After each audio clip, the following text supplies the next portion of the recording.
Hey everyone, Michelle Seidling here with another episode of Food Experience Unplugged. Today's guest is David Shar, founder of Illuminate Performance Management Consultants. Today, David and I will be having a discussion of where employee burnout and engagement and food and wellness meet. David Shar, welcome to Food Experience Unplugged. Thank you so much. I'm so happy to be here.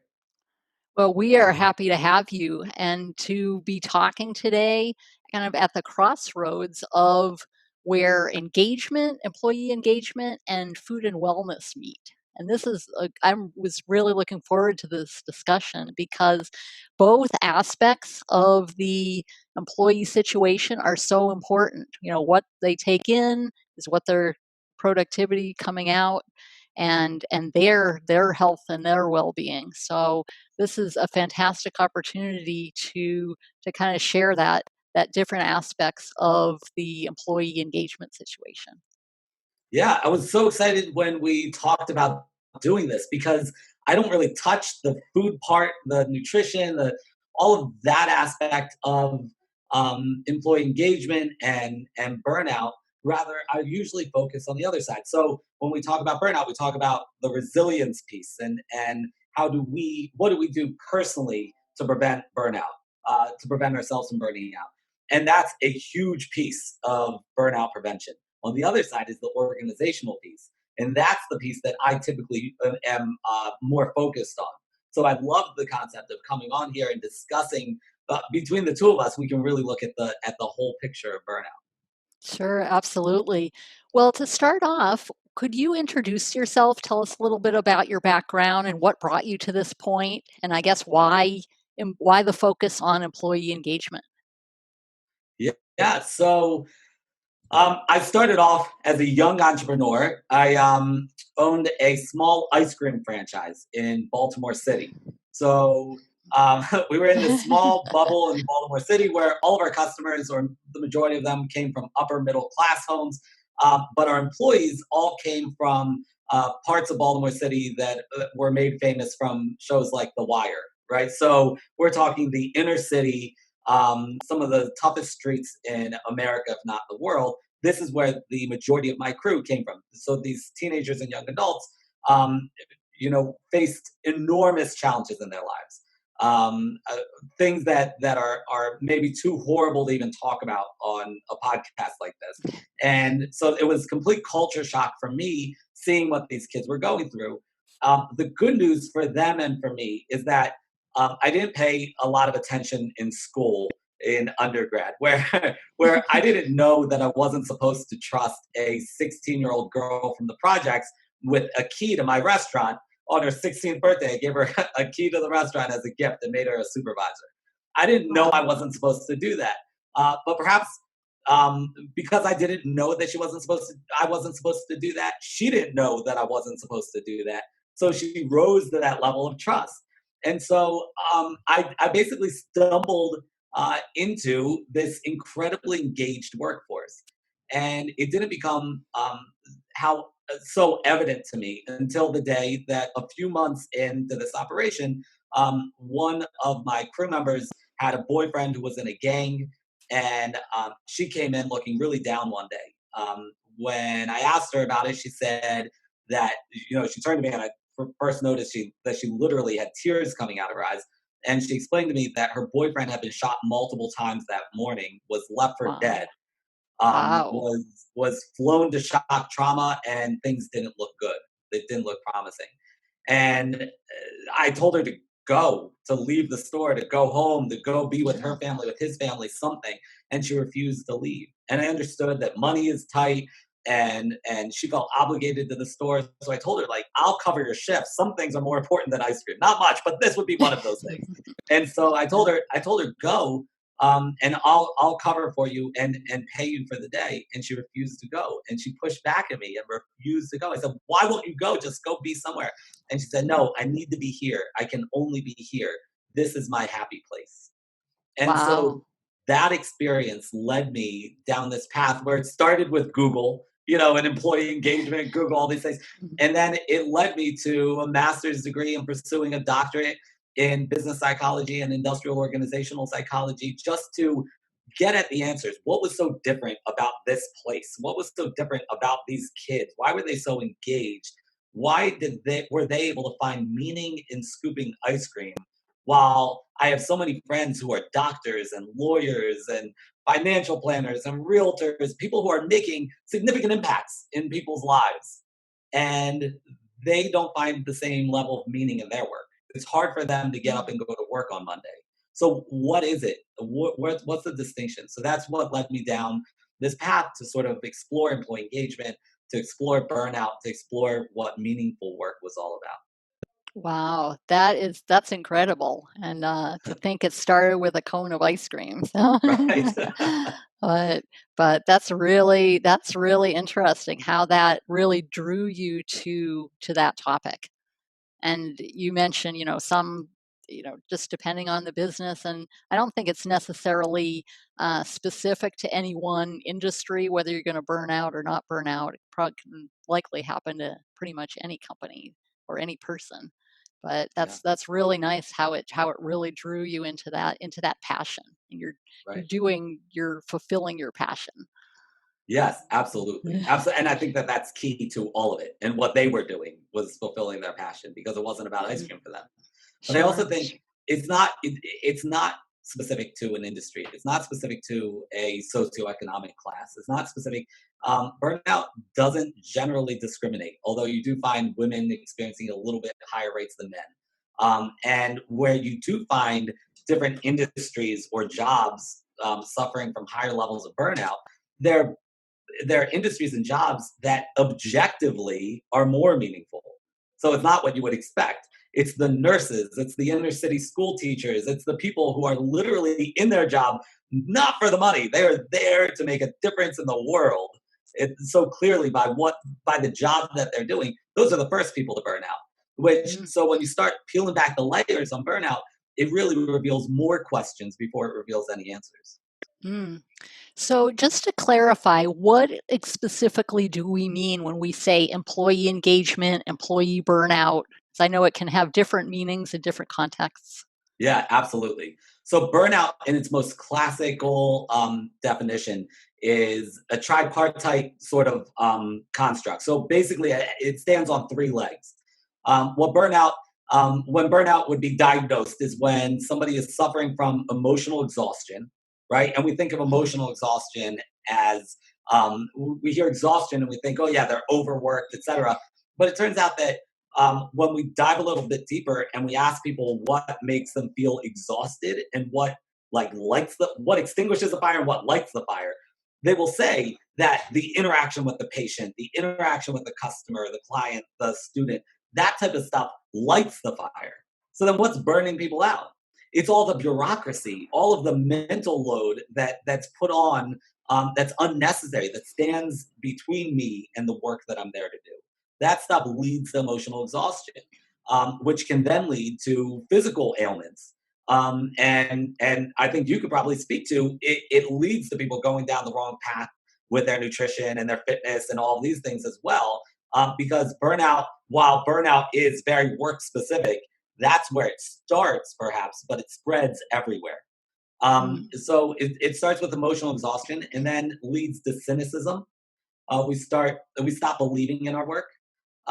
We start sort of pulling ourselves back and distancing ourselves from our work, from our patients, from our customers, from our clients, and then it leads to cynicism and depersonalization, and then it leads to personal accomplishment or a lack of personal accomplishment, where we're churning our wheels, and either in reality or in our mind, we're not getting anything done. We feel like we are sort of undervalued, that we're doing putting in all the work and not getting anything back for it.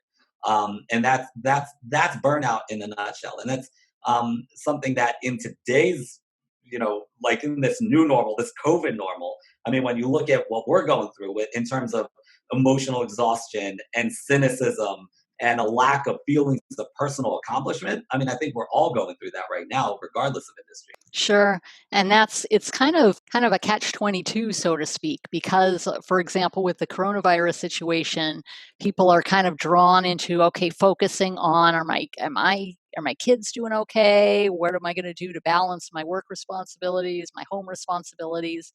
A lot of times their own health is the last priority. Yeah. When in reality, it needs to be the first priority, because if they're not healthy, if they're not engaged, so to speak, in their different responsibilities, then things are going to suffer, with their own health. And I think a lot of that is it's holistic. Is you mentioned as far as bureaucracy with different having to deal with different things, maybe their actual job they like, but there's a lot that can contribute to wellness that they can take on and handle. Like for example, for food and nutrition, just eating, taking a look at what they're eating or not eating. A lot of times we're tempted to, when if you're in a hurry, you just throw something in the microwave, or grab some takeout. But really paying attention to what foods are help you engage, help you stay mentally fit, physically fit. For example, you've got the brain foods, like you think green leafy greens, nuts, things like that. Making sure they're hydrated. So you've got kind of the food and nutrition aspect, but then you also have other aspects, because really health and wellness is holistic. You've got stress management. You've got things like, are they happy in their career? Are they doing what they love? Or what adjustments they can make? Are they are How are their relationships with their coworkers? How are their relationships at home with family members? There's a lot of, are they, feeling joy in their life? And a lot of those things get put on the back burner when we have crises such as this, or even when we don't. There's a lot, I think sometimes people tend to have try to balance different priorities, but it may not necessarily work, so to speak. Yeah, I think many of us are prone to living in crisis mode all the time. You don't need Corona to be declared a crisis for your life to just be a crisis. We're going deadline to deadline and packing our lives so tight that every day is a crisis. But I love what you said about how it starts with nutrition. It starts with you, right? And I was just having this conversation with one of my kids.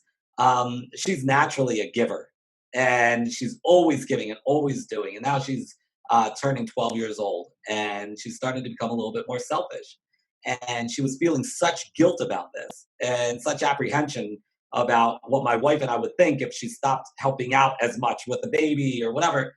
And I said to her, that metaphor with that people talk about often with the airplane. When you're in an airplane and the cabin pressure changes and the mask fall down, they always tell you to put your mask on first, and before helping your children, right?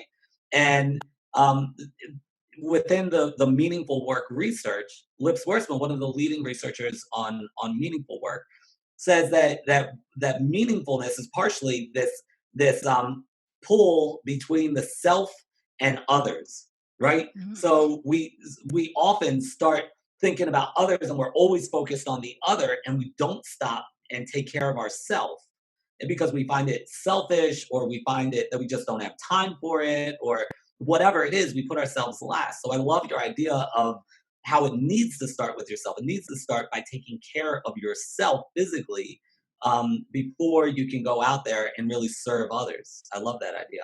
And I think, especially in the workplace setting, a lot of times when we think of, corporate wellness or health and wellness, we think of just kind of some arbitrary program that the company just kind of put together just to check the box, so to Hmm. speak. But I think it's really a shared responsibility. Health and wellness is a shared responsibility because, for example, on the employee side, you've got they're dealing with a lot of different things. Maybe they're not happy in their work. Maybe they're stressing out about different things. Maybe they're not, going through some physical conditions. Like for example, an interesting stat is that heart disease, for example, is the number one cause of death in the US, but 80% of that is preventable. Hmm. So with diet, with exercise, with stress management. So you've got on the one hand, you've got the employee situation and what they want, and then you've got on the corporation or the company side as far as what they can give and how they can help the employee, not just say, hey, we've got a wellness program, to have it really make a difference. And I think the key is just kind of bridging the barrier between those two, really, as far as communication, as far as there are some different things that you can do that we'll address in a few minutes. But I think it's really wellness is really a shared responsibility, and that I'm sure likely ties into burnout and engagement. Yeah, absolutely. I think there's, everybody's a stakeholder in your health, right? I mean, as a Mm, society, your employer, sick days and productivity issues, it's all going to be linked to your health. So even looking at the most selfish employer who's just interested in their bottom line, it's still a good idea to invest in the employee's health. But we used to talk a lot about work-life balance, and I still hear it talked about a ton. But I think that if you listen really closely, what we used to call work life balance is not what we're calling work life balance anymore. Because what we used to call work life balance is something that the baby boomers really went out and gave a go at. And then ended up with the highest divorce rate in the. When you look at what the millennials and Gen Y or Gen Z, whatever these younger generations are looking for, when they talk about work life balance, they're actually talking about work life integration, right? So mm, they're looking now. We've got the technology to back this up, and everybody's being exposed to telework, whether they were quote ready for it or not. They're now exposed to telework, but they want they don't want to clock out of life when they clock into work. They want all of it to sort of flow together and to be one complete person. And that ties into meaningfulness, it ties into burnout, and it also ties into the company needing to be invested in the complete person. It's not like we get to put on a different hat when we get to work and now we're a different person. That's not healthy. And that mm, doesn't work, not for the organization and not for the employees. So mm, that really plays into what you're talking about. Like, why is it important for the employer to care about the employee beyond just the person typing at the computer?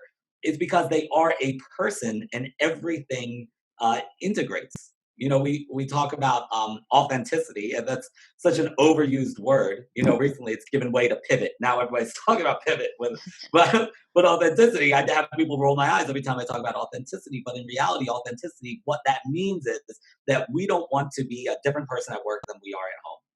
mm, And employers who are trying to engage their workers need to understand this concept and some of the barriers that we put up to protect our home life identity and our work life identity because we thought that would be healthier need to be brought down, and we need to integrate a little bit better. mm. And I think a lot of companies don't necessarily realize or really make the connection between the health of their employees and the success of the company as a whole, or within their department, or whatever their pursuits. Like, for example, wellness, it brings greater morale, greater teamwork, greater cohesion, greater innovation, because people are sharing different ideas. They're having good mental clarity and concentration. They're having the physical stamina they need. They have for example, there's less absenteeism. If you half of your workforce is sick, then your performance and your corporate goals are going to suffer. Right. Reduced healthcare costs are a huge, savings. Like last year, 2019, there are over $3.6 billion set $1 million a year on healthcare costs. And that was And before Corona. yeah, that was before Yeah. Corona. I don't know what it's going to be like this No. year, but it behooves the company to really focus on the individual as well as the team and the company as a whole. And it's really to their benefit, to everyone's benefit, really, the employee all the way up to the CEO and everyone in between. Makes a ton of sense.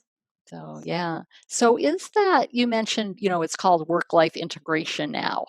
Integrate, when we say integration and employee engagement, are we talking about the same thing? Are they kind of, I guess, correlated in some way? Yeah, I think there's a correlation there. Work-life integration is definitely a Mhm. piece of engagement, right? When I think about motivation and everything we do to motivate employees, at the crux of all of that is creating meaningful work. So we all have the sense of what our life is all about, which started as work as a calling, which was a concept of the church way back when, right? That the Mm. church was a calling to certain people, and the cobbler stopped and said, "Well, I'm not called to the church. I'm called to be a cobbler. Could that be a calling as well?" And so I know it sounds like a joke, but one week of my life, I took a week and I met with a rabbi, a priest, a minister, and an imam, all Oh. separately. It would have been really interesting because all of them different. And I asked them, what's the purpose? What's an individual's purpose in life? Because I thought these are people who think a lot about this and are standing on the shoulders of people who thought a lot about this. And overwhelmingly, the response was that each individual has a very specific mission in which they are trying to fulfill through their life. So what happens? And by the way, you don't need to be religious. You don't need to believe in God at all. You could be an atheist and still feel like life has some purpose. Like your life, you have some legacy that you are trying to leave. But these guys I met with because they clearly have made a life about thinking about things like these. And so, what happens when people go to work and all they're doing at work is financing their weekend? And so they put everything on pause for the 40, 50, 60 hours a week that they're spending at work. That's not an existence. But if we can take our core values, our personal values, and find an organization that mirrors those values, and I always say, find me an organization that doesn't have an impact on the world, and I'll show you a bankrupt organization. By the nature of it, a business has to fulfill a need, right? So if a business isn't fulfilling a need, then it's not going to exist for the most part. So the business, the organization really needs to be clear about what their values are and what their greater why is, right? What is this that we're really doing every day? So for my ice cream kids, it was never about ice cream. I like to say that ice cream to us was like a stethoscope for a doctor. A Mm. doctor doesn't stethoscope. A doctor heals people, and the stethoscope is just a tool. And so, our ice cream scoopers, we had a very specific mission to make Baltimore a better place. And there was a lot of Mhm. opportunity there at the time. And so, what would we do? We would serve ice cream, and that was a great tool to make people happier because that's a celebratory sort of thing. You come out on special occasions, or maybe because you're down, and you would suggest, I think, that people don't use ice cream as a tool for that. But we'd be there for them in those times. It was sort of like being a bartender in a lot of ways. But we would also make sure to go out into the community, and sometimes with the ice cream and sometimes not. And we would interact with organizations that help people experiencing homelessness. We would host a dance party with over 100 individuals with developmental disabilities every single year. They'd bring the Oh. DJ, we'd bring an ice cream party, and we just dance for an hour. It was amazing. We would do all of these different things because it was a constant reminder to my crew that this is what we're about, and ice cream is just the tool. And Mhm. so if we as individuals can connect with the value, our values, with the values of the organization, and get beyond the daily paperwork and understand and remind ourselves regularly about what this is really about. What am I doing here? Then you can align the two and you can find meaning in your work. And meaningfulness by definition is connectedness. It needs to go beyond the work and reach the home and reach every aspect of your life. And so that's where you find true engagement. Everything else is just noise. All the other things to get you there is just noise. If somebody finds their calling in their work, then all of the motivation techniques and the pizza parties and the break room and those superficial sort of things are meaningless because it's about so much more. And what is meaning again? It's about serving yourself and others, right? And it's about being and doing. It's about going out there and making an impact, but also having time to reflect. Those four elements are at the core of meaningfulness. And so like you work with, the wellness of the individual is so key. And then the organization bringing that and bringing out the full person and aligning the values and reminding people why they're really there, what this is all about, and linking the work to the humanity. I think that that is at the crux of employee engagement, of preventing burnout, of making work something bigger and better, making it what it's supposed to be.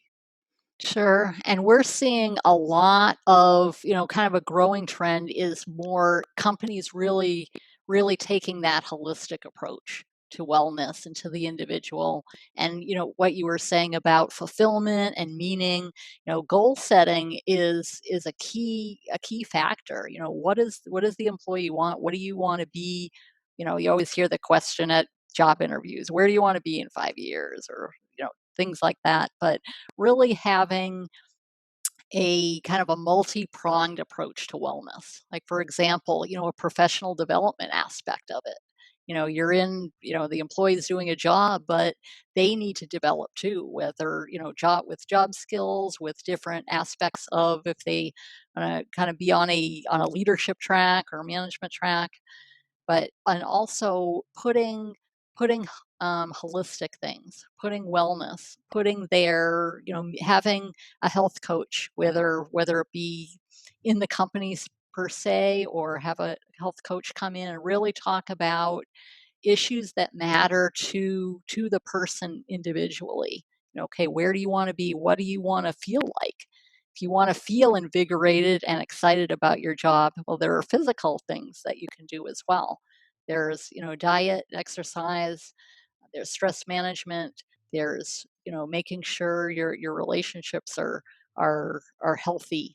There's the financial aspect of it, not necessarily just, asking for a raise, but really managing and really helping to maximize that employee potential. And essentially the crux of it is helping the employee feel valued and feel that meaningfulness that you talked about. Yeah. So you and I are in a are in a very interesting space. Um, there is a study out there where they gave managers a choice. They gave them a case study with a choice. One possible answer would be the ethical choice, right? The right choice. Um, and then the other answer was the fiscally responsible choice. So you had the more ethical, the more moral, sort of the better as a good person sort of choice, and then you had the fiscally responsible choice. And they asked people, what would you choose? How would you handle this? What was interesting is that the managers that chose the morally superior choice and instead of the more fiscally responsible one, when they went back and asked them to explain their choice, they worked so hard to tie this into the ROI of the company and how this would make money for the company and why this was better, the more in reality the more fiscally responsible choice. Okay. So what does that study illuminate? It shows that you and I, we're going in there with things that any human being would be like, yes, I want to be there for my employees. I want my employees to be healthier. I want them to live better lives. I want to enjoy coming into work every day, and I want them to also. But that's not enough because we're taught that that's not enough. So you and I need to tie everything to the ROI, even though in reality we've already sold them because they know what the right choice is. But we need to tie it to the ROI so that they see how it's also the fiscally responsible choice. It says something about our society, I think, that we only think in those terms, or at the forefront think in those terms about the ROI, the bottom line. What's the impact of this on the bottom line? Luckily for you and I, wellness, burnout, meaningful work, engagement, all of these things do so clearly tie to the ROI. But I think it's a really interesting space because we're able to help people with both sides of that coin. Absolutely. And I think communication is the key to that, to really you know, understanding that individual employee. Hmm. And, it's one thing if, sometimes you see surveys come out within a company, when there's a new leadership, for example, or when different aspects of the company change. But really, that kind of needs to be at the forefront. Granted, it takes a lot to to survey everyone and really understand the data and the information, but really taking the pulse, so to speak, on the employee. What's important to them? Are you happy in your work? What would help you feel fulfilled? What can the company do to help you feel fulfilled? And really kind of seeing it as a shared responsibility to understand, okay, what are the company's needs? Like, for example, you know, a company may say they create a corporate wellness, and maybe there's just some financial incentives for, okay, you keep your cholesterol level at this this level, and we'll give you some money or whatever. But that may not necessarily resonate with the employees. They may be thinking otherwise. They may be thinking more events, more company events, more education aspects, bringing somebody in about different aspects of wellness, different nutrition. So it's important for the company to understand, okay, where's the employee at? And then, at the same time, okay, where's the company at? What do we want to do? How can we balance the two needs? And really, they should be, if you think about a triangle, they should be coming up to the pinnacle in kind of a shared goal. But Yes. there's, different roads that lead to that goal, and sometimes there are communication disconnects. Yeah, yeah. I think that there are a lot of potential blind spots in the C-suite, and where people will assume that they know what's best, like you said, and that can be very dangerous. But I would add one caveat to what you said. These pulse surveys are so important. I 100% agree.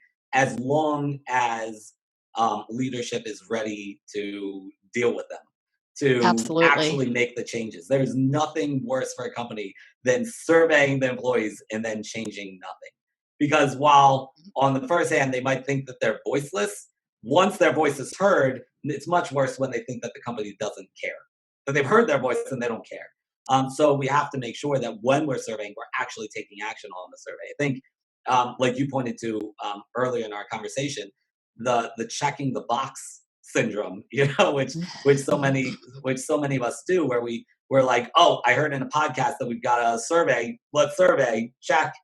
Why isn't everyone engaged? Right? And then they're going to call Michelle and be like, Michelle, you said on your podcast survey, right? So obviously, all of these things are a little bit more nuanced, more involved, and people have to be aware of that big picture. And with pulse surveying, so important to survey and to really be in constant communication with your employees.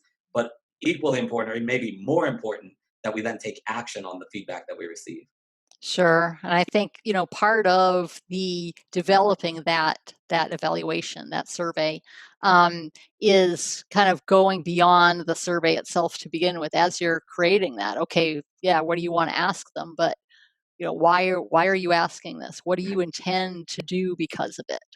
So Right. how is that going to change? And then how, depending on the results, are you willing to adjust different things within, Right. as far as in this case, from a wellness perspective? But I think, in communication as a whole, because you've got different aspects to health and wellness. You've got internal factors. You've got that internal motivation. And it occurs even at the highest levels.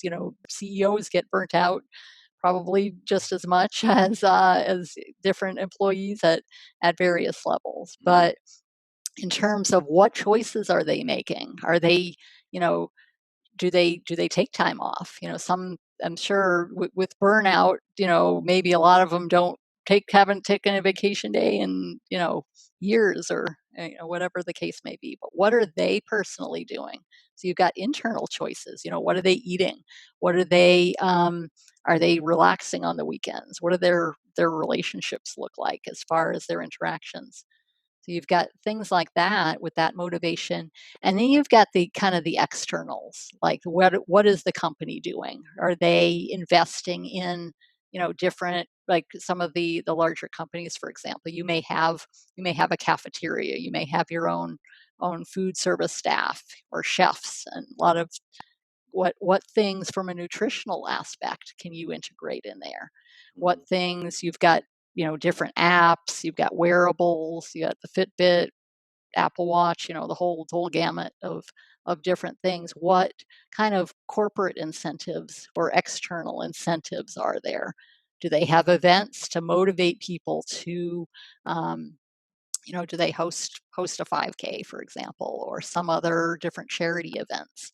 So it's a combination, I think, of internal and external that help to really build that corporate culture and build that engagement. Mhm. And like you said, it starts with the top. What's the CEO doing? What is leadership modeling? And I think that's big. Organizations where there's no turning off the cell phone, there's no walking away, there's no using PTO, paid time off at the top. People are not going to employees who have ambition to move up are going to model that behavior. They're going to be like, okay, I know that I have time off, but I'm not going to use it. Organizations that give limitless paid time off. This is like a newer thing.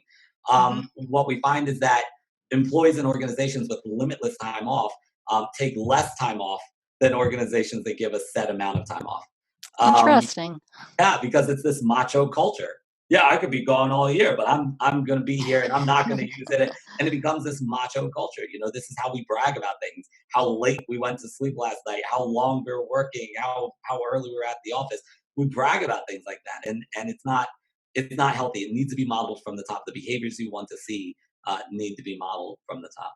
Sure. And so is there kind of a sweet spot per se that really, if you could, say employee engagement is, doing these types of things, is there kind of a midpoint sweet spot come between of where all these aspects kind of cross?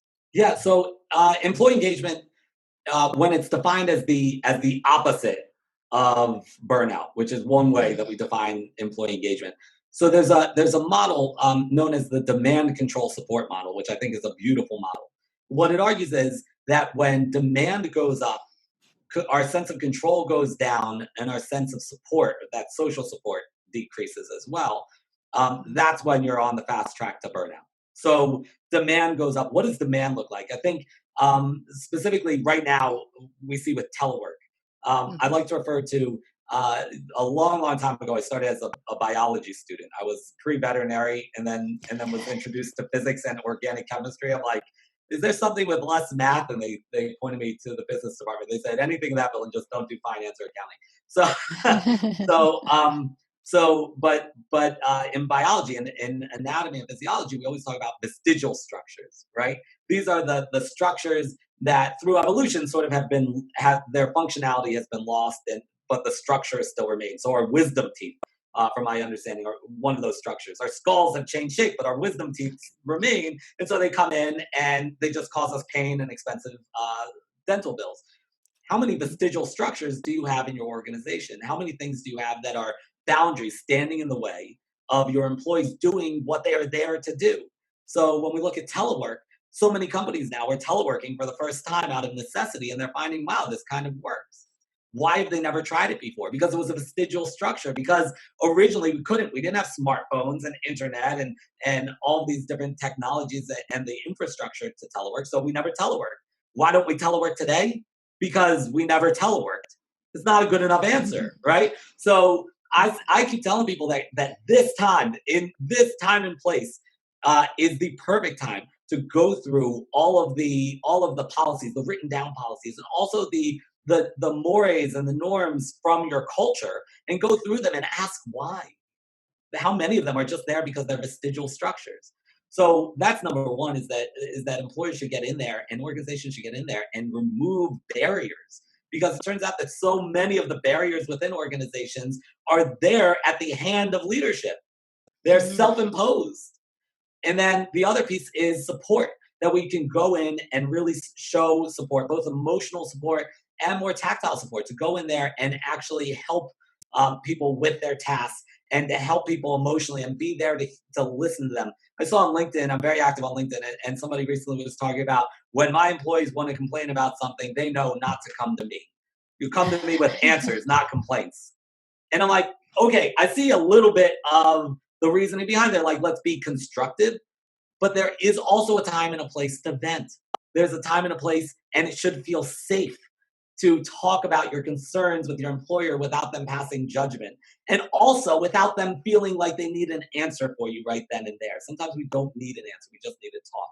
And so creating that emotional support, that safety, I think is really important. And then the third part is the sense of control. And which, by the way, if you look at demand, control, support, in this COVID reality, it's unbelievable. I mean, we've all have our demands have skyrocketed in terms of figuring everything out in this new reality. Our control, there's no sense of control, personal control over anything right now, and our support is through computer screens.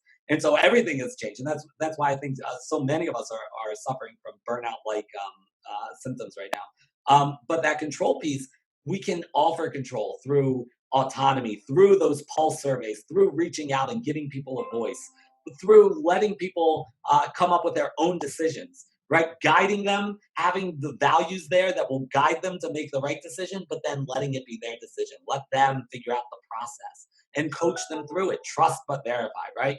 I think that all of these things are things that we can do to eliminate burnout, to increase engagement, and to let people really connect, help them really connect with the values of the organization and with their personal values, and find meaning in their work.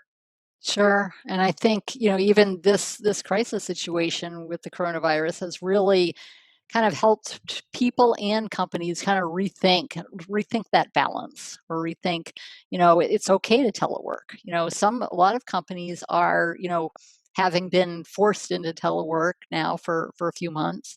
They're thinking, okay, well, there's something to this, and just kind of refocusing, giving people the option to telework even after, people can come back to the office, just to really help them understand what engagement means to them.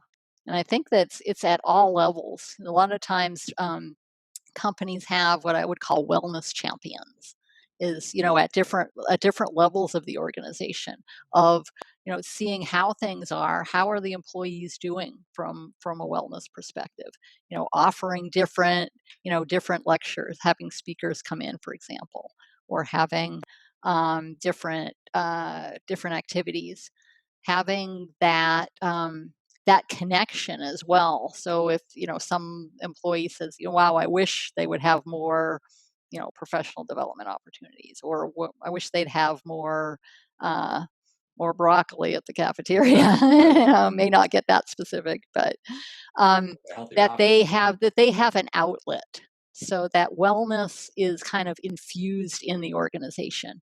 Of course, the everyone still has their choice of what they're going to eat, of whether they're going to exercise, and how much, and how much they're going to work. But they have.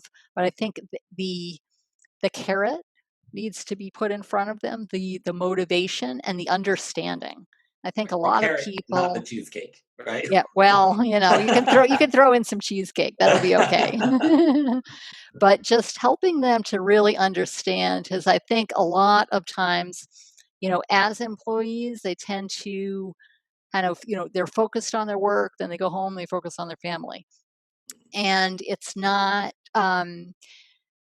it needs to be a little more balanced. The understanding of why you do these things. Why should I exercise? Well, it's going to help me be more productive at work. I won't be falling asleep at my desk. I'll be able to go home and really, play with my kids when I get home, spend some family time. I won't be exhausted and just fall on the couch, or but it's an understanding. So it's an internal understanding, and then they make their own choices, but then in turn, that the corporation has different options for them, and is really wanting to help, and is putting out those options for people to participate.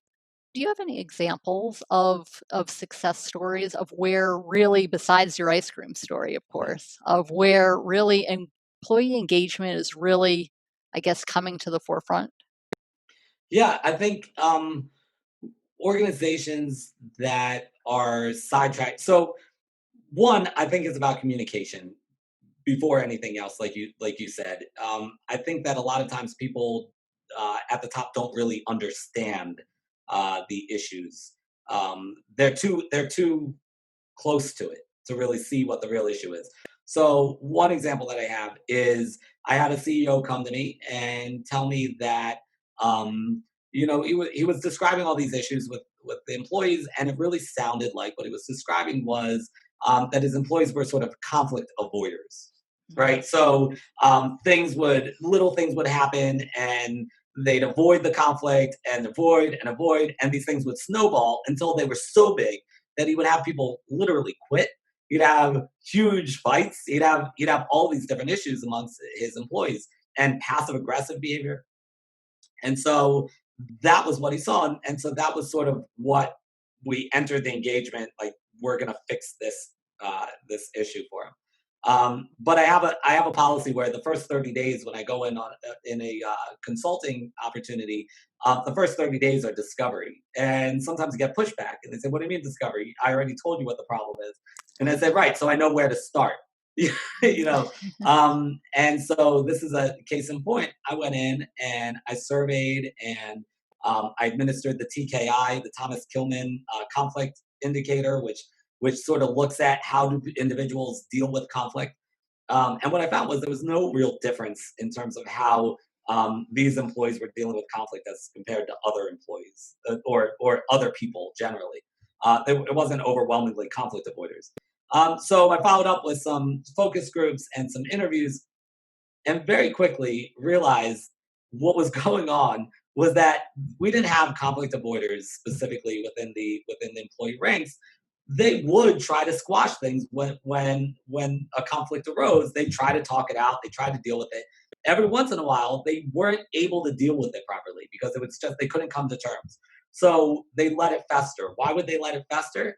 Because the CEO was such a conflict avoider, he wouldn't deal with it.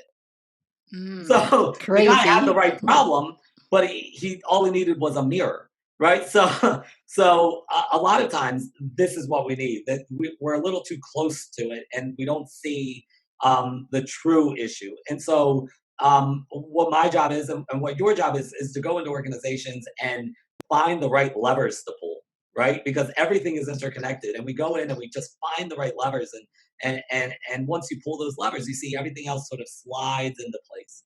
And so when we were able to deal with this conflict avoidance within leadership, we were able to solve so many different issues. And suddenly people wanted to come to work again. They felt so much better about work because now they didn't have those interpersonal conflicts that were distracting them from the job that they were there to do. So that would be one example, but it definitely makes a difference. The culture, all the stuff that I deal with, a lot of times they're referred to as these soft skills, but there's nothing more directly connected to that bottom line than your culture over the long term. Sure, absolutely. And that culture, there's so many aspects to it, and really kind of getting to the heart of the situation. I love how you're focused on really getting to those root causes and really helping them to find solutions. That is super important. Right. Yes. And Yes. so, David, how can people get in contact with you if they want to learn more about your work, about employee engagement? Sure. So they can find me at my website, www.illuminatepmc.com, the PMC for Performance Management Consultants, illuminatepmc.com. And I'm also very active on LinkedIn. So always interested in continuing the conversation there. You can find me at LinkedIn/IN/David Shar, or just in that little search box, David Shar. I think there's only one Mhm. of us. If there's another one, tell them I said, hey. But those are probably the two best ways to get in contact with me. Fantastic. So, well, David Shar, thank you so much for being here. It was an eye-opening experience, really understanding the different facets of employee engagement. And I hope you still like ice cream as much as you did back then, several years ago. Yeah, I kind of feel guilty coming in here talking about ice cream, given your expertise. But this has driven me to sort of work on a little bit of that Corona belly that I've got going on. So thank you. I've learned a ton from you. I love this dialogue. Great. Thanks so much, David. Thank you.